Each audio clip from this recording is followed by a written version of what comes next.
Mesdames et messieurs, bonsoir et ravi de vous retrouver dans cette nouvelle édition de Direct, votre fenêtre sur le monde égyptien, sur les grands événements qui ont émaillé la scène égyptienne durant les derniers jours. Et comme vous savez, l'attention du peuple égyptien se dirige toujours vers la situation des Palestiniens dans la bande de Gaza, qui sont toujours sous un blocus inhumain imposé par les Israéliens jour et nuit. Et bien sûr, les Palestiniens là-bas, dans cette enclave qui ressemble à une prison, sont toujours sous des bombardements inhumains perpétrés par l'occupation israélienne.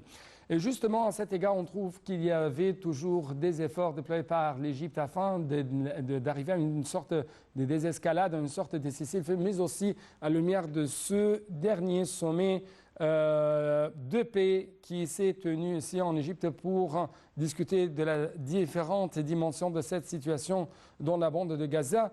Il y a aujourd'hui un communiqué arabe commun qui a été publié par plusieurs pays arabes.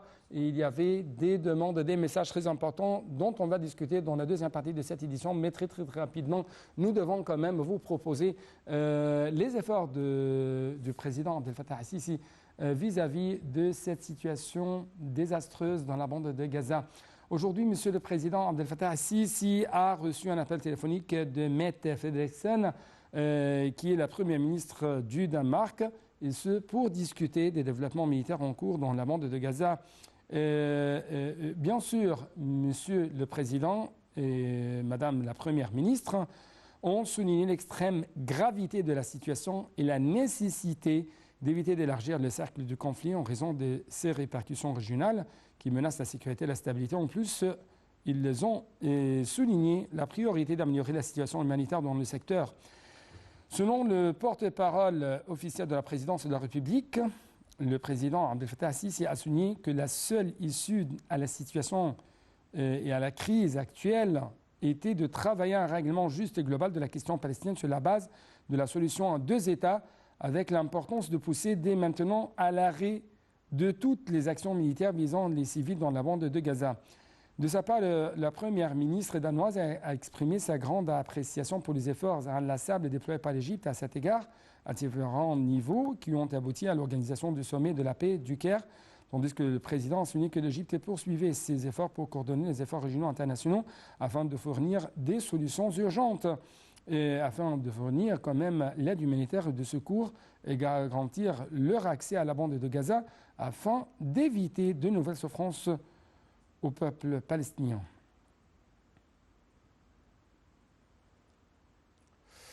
Justement, à la lumière et à la suite du sommet pour la paix du Caire tenu ici en Égypte le 21 octobre 2023, à la lumière de l'escalade continue qui a commencé le 7 octobre 2023 en Israël et dans la bande, plutôt dans les territoires palestiniens occupés par Israël, en particulier dans la bande de Gaza, et à la lumière de la chute continue du nombre des victimes civiles innocentes et des violations flagrantes de droit international et de droit humanitaire international, les ministres des Affaires étrangères du Royaume hachémite de Jordanie, des Émirats arabes unis, du Royaume de Bahreïn, du Royaume d'Arabie saoudite, du Sultanat d'Oman, de l'État du Qatar et de l'État du Koweït, de la République arabe d'Égypte et du Royaume du Maroc a publié aujourd'hui une déclaration condamnant et rejetant le fait de prendre possible des civils et condamnant tous les actes de violence et de terrorisme à leur encontre, ainsi que toutes les violations et les transgressions du droit international, y compris le droit international humanitaire, le droit international des droits de l'homme, et ça par n'importe quelle partie, y compris le fait de cibler les infrastructures et les installations civiles. Ce communiqué condamnait les déplacements forcés individuels ou collectifs ainsi que la politique de punition collective. La déclaration commune souligne que le droit de légitime défense garanti par la Charte des Nations Unies ne justifie pas des violations flagrantes du droit international et du droit international humanitaire, ni la négligence délibérée des droits légitimes du peuple palestinien, y compris le droit à l'autodétermination et le fait de mettre fin à l'occupation qui dure depuis des décennies. Les pays signataires de cette déclaration ont appelé le Conseil de sécurité à contraindre les parties à arriver à une sorte de cessez-le-feu, a confirmé que le fait de ne pas décrire, les pays signataires a confirmé que le fait de ne pas décrire les violations flagrantes du droit international humanitaire équivaut à donner le feu vert à la poursuite de ces pratiques et quand même les pays signataires ont assuré le travail pour assurer et pour faciliter l'accès rapide, sûr et durable de l'aide humanitaire à la bande de Gaza sans obstacle, et ça conformément aux principes humanitaires pertinents. Ce communiqué arabe commun a exprimé sa profonde préoccupation quant à la possibilité que les affrontements et les conflits actuels s'étendent à d'autres régions du Moyen-Orient. Il a appelé toutes les parties à faire preuve de la plus grande retenue, soulignant que l'expansion de ce conflit aura de graves conséquences pour les peuples de la région et pour la paix et la sécurité internationale. Le communiqué a exprimé quand même sa profonde préoccupation face à l'escalade de la violence en Cisjordanie, a appelé la communauté internationale à soutenir, à renforcer l'autorité nationale palestinienne, à fournir un soutien financier au peuple palestinien.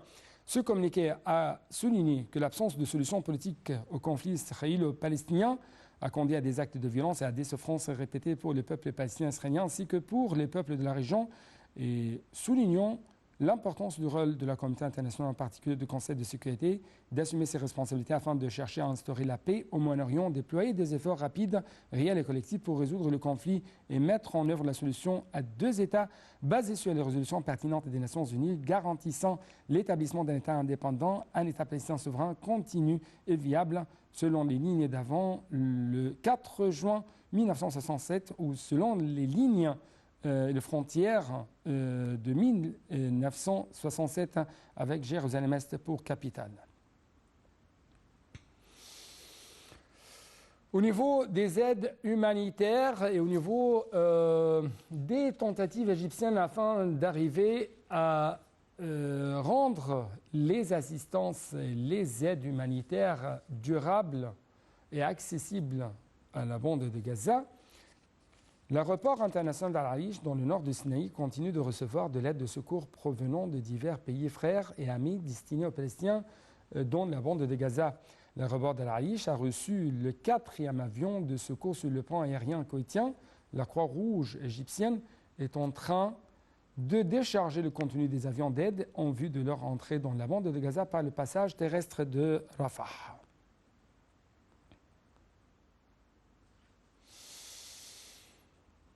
Monsieur le Président Abdel Fattah el-Sisi a mis en garde hier contre l'extension de la crise actuelle à Gaza et quand même, selon lui, ça ne doit pas s'étendre à d'autres éléments ou d'autres parties ou d'autres régions ici sur la scène de Proche-Orient. Le chef de l'État a aussi alarmé contre une invasion terrestre de la bande de Gaza. Monsieur le Président a fait ces déclarations mercredi lors d'une conférence de presse conjointe avec son homologue français Emmanuel Macron, tenue à l'issue de leurs entretiens au Caire. Donc, je dois vous laisser avec ce reportage pour avoir plus de détails concernant les grands messages lancés par les deux côtés. La crise actuelle à Gaza ne doit pas s'étendre à d'autres éléments ou régions. Nous prenons avec beaucoup de sérieux le risque que pourrait engendrer l'extension de la violence, menaçant de la sorte la stabilité, la sécurité de la région. C'est ce qu'a déclaré hier le président Abdel Fattah el-Sisi lors d'une conférence de presse conjointe avec son homologue français Emmanuel Macron, tenue à l'issue de leurs entretiens au Caire. El-Sisi a aussi mis en garde contre une invasion terrestre de la bande de Gaza qui débouchera sur de nombreuses victimes parmi les civils.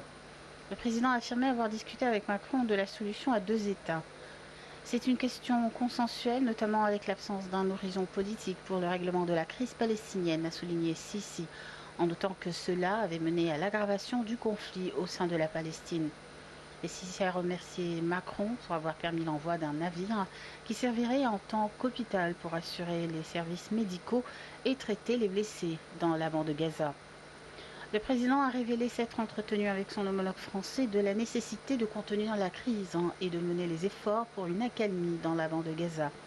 Il a indiqué que le président français saisissait bien que l'idée d'un déplacement des Palestiniens vers d'autres terres est d'une extrême dangerosité, ce qui menace énormément la cause palestinienne. Le président français a pour sa part remercié l'Égypte pour ses efforts depuis le 7 octobre. Macron a aspiré au lancement d'une initiative de paix et de sécurité qui résoudra radicalement ce problème et permettra de lutter contre le terrorisme. Le président français a mis l'accent sur l'importance de protéger les civils et l'acheminement des aides humanitaires aux habitants de Gaza sans aucun obstacle.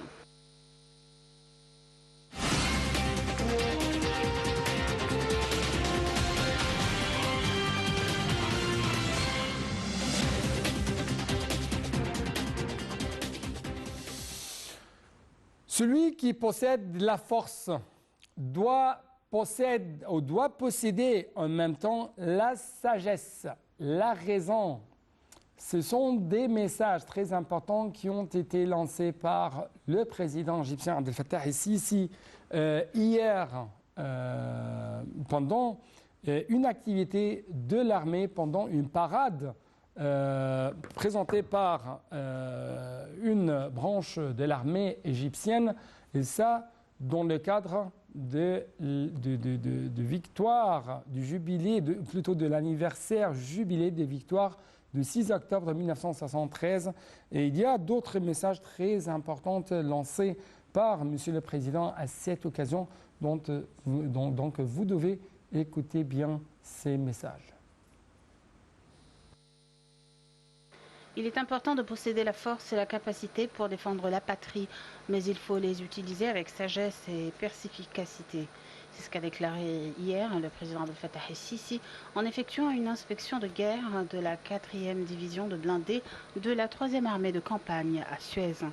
Le président a affirmé que l'armée égyptienne bâtit, sauvegarde, protège et n'agresse pas, ajoutant que ce qui caractérise l'armée égyptienne, c'est sa force rationnelle. Et Sisi a souligné que nous devons être armés de science, de savoir et de connaissances afin d'être toujours en mesure d'emboîter le pas des progrès qui se produisent dans tous les domaines, ainsi que réaliser l'excellence et le développement des équipements et des armes modernes pour être toujours prêts. Et Sisi a affirmé que l'Égypte mène tous les efforts pour réduire les souffrances des populations à la bande de Gaza et en Palestine. Il a ajouté qu'au cours des 20 dernières années, il y avait eu 5 rounds de conflits entre Israël et la bande de Gaza, le Hamas, le Djihad islamique ou le reste des groupes, indiquant que l'Égypte avait toujours joué un rôle positif pour contenir l'escalade, apaiser la situation et atténuer les effets de ce conflit. Le chef de l'État a affirmé que le règlement de la cause palestinienne se fera à travers la solution à 2 États. Nous appuyons le règlement diplomatique et la solution à 2 États pour donner espoir au peuple palestinien de pouvoir établir son État sur les frontières de 67 et dont la capitale sera Jérusalem. En même temps, nous prenons en considération la sécurité de tous les peuples, palestiniens et israéliens, a souligné M. le Président.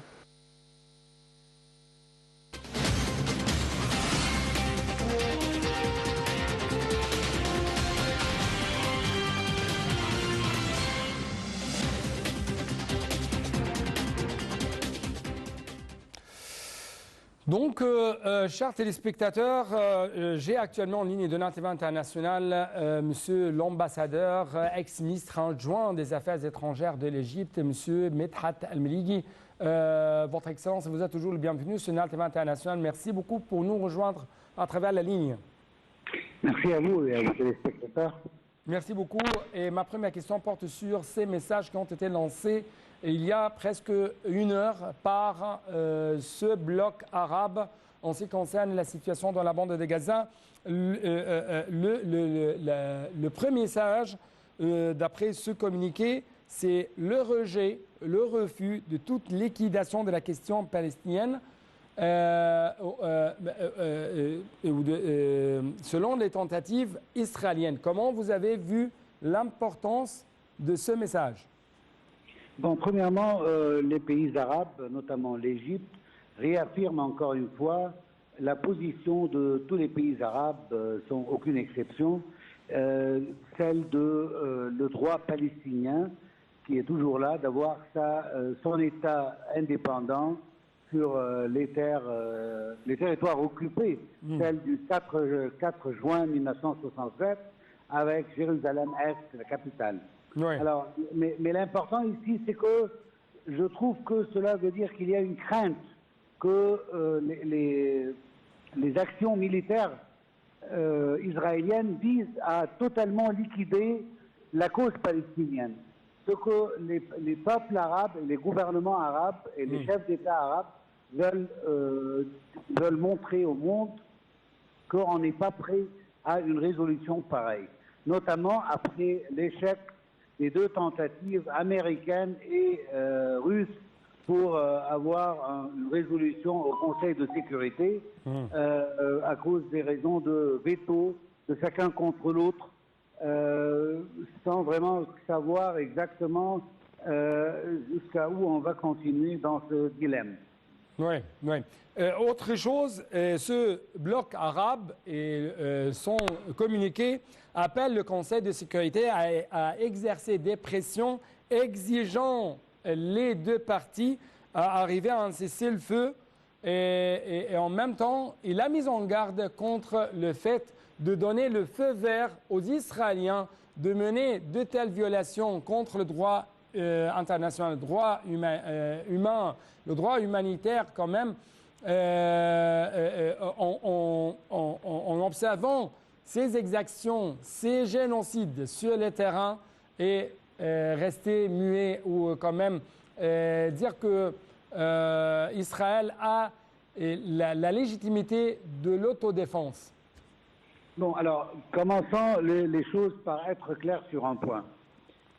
On parle tous, notamment les pays de l'Ouest. Son Excellence, Monsieur le Président de la République, aujourd'hui a reçu un appel de la Première ministre danoise sur ce sujet. Et moi, je constate que la plupart des pays occidentaux pensent à la question humanitaire plutôt que de penser au règlement de ce conflit qui a duré pendant des décennies. On parle de comment est-ce qu'on peut ouvrir les frontières, comment est-ce qu'on peut faire arriver les aides humanitaires, mais on ne parle pas du conflit, on ne parle pas de la nécessité de condamner les actes de, je peux dire même barbariques, israéliennes contre le peuple palestinien, cette vengeance qui arrive à une vendetta contre le peuple palestinien. Combien de morts on a besoin encore pour que la communauté internationale commence à se réveiller et à parler d'une manière juste. Oui, il y a eu une certaine violation de la part des groupes, je ne veux pas des groupes de résistance. Et ces groupes-là qui n'existent qu'à cause de l'occupation, qui n'a cessé d'être là, bien forte, bien claire pour tout le monde depuis 1967. Alors, tant qu'il y a une occupation, il y aura une résistance. Alors, l'autre partie veut bien appeler ça du terrorisme. D'accord, ok, on va accepter simplement pour notre débat dont on parle maintenant que c'est du terrorisme. Alors, ce qu'Israël est en train de faire, c'est le terrorisme aussi. Oui, c'est un État qui exerce le terrorisme contre une population civile et désarmée. Exactement. Et malgré tout cela, quand on entend les Occidentaux parler, on parle du problème humanitaire. Or, ce n'est pas ça le seul problème. C'est le dernier des problèmes. Ce qui concerne vraiment, c'est comment est-ce qu'on peut faire un cessez-le-feu, un sérieux cessez-le-feu, et reprendre des négociations pour aboutir à la solution dont tout le monde en parle. La solution des 2 États ne va pas se faire de soi. On doit avoir une volonté internationale politique pour pouvoir exercer une pression sur Israël pour qu'on puisse arriver à ce but. Sans ça, ce sera une répétition pour des années encore à venir. Oui, oui. Donc, la voix de l'Égypte et la voix des Arabes condamnent en même temps toute tentative de liquider la cause palestinienne et ça à travers des tentatives israéliennes de déplacer les Palestiniens vers les frontières égyptiennes. Permettez-moi de vous poser cette question. Quelle est la dangerosité de telles tentatives israéliennes contre la cause palestinienne, l'Égypte et la situation régionale en général? Donc, on va ajourner votre réponse après l'appel à la prière.